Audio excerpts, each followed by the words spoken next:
આજે ભારતીય જનતા પાર્ટી ગુજરાત પ્રદેશમાં જે નવનિયુક્ત હોદ્દેદારો છે એમની સાથે માનનીય પ્રદેશ પ્રમુખ જગદીશ વિશ્વકર્માજી અને સંગઠન મહામંત્રી સાથે આજે એક બેઠક થઈ। સૌ પ્રથમ વખતની આ બેઠકમાં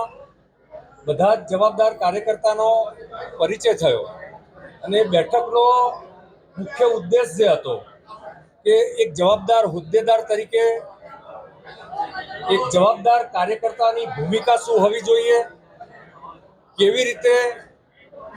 આપણી સંગઠનની પાર્ટી છે સંગઠન મજબૂત કરવું જોઈએ અને ભૂતકાળમાં જે જવાબદારી એટલે કે જે ગઈ વખતની જે ટીમ હતી એ ટીમ સાથે સંકલન કરી એમનું માર્ગદર્શન લઈ આવનારા સમયમાં જે ગુજરાતની પ્રજાને ગુજરાત ભારતીય જનતા પાર્ટી અને ગુજરાતની સરકારે જે પ્રકારે વિકાસની વાત અને વિકાસના ફળ આપ્યા છે એ જ વાત લોકો સુધી પહોંચાડવા માટે એક વિવિધ પ્રકારની જવાબદારીમાં તમારો રોલ શું હોઈ શકે એ અંગેનું માર્ગદર્શન આદરણીય પ્રદેશ પ્રમુખે આપ્યું, આદરણીય મુખ્યમંત્રી શ્રી ભૂપેન્દ્રભાઈ પટેલે આપ્યું, આદરણીય ઉપમુખ્યમંત્રી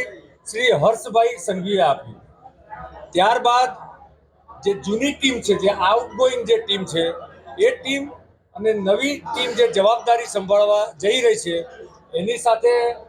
સંકલન અને વાર્તાલાપ થયો અને એ વાર્તાલાપ કરીને આવનારા સમયમાં એક મજબૂત ભારત, મજબૂત ગુજરાત અને નરેન્દ્રભાઈના હાથ મજબૂત કરવા માટે શું શું કાર્યક્રમો કરવા જોઈએ, કેવી રીતે કામ કરવી જોઈએ એ સંદર્ભમાં માર્ગદર્શન પ્રાપ્ત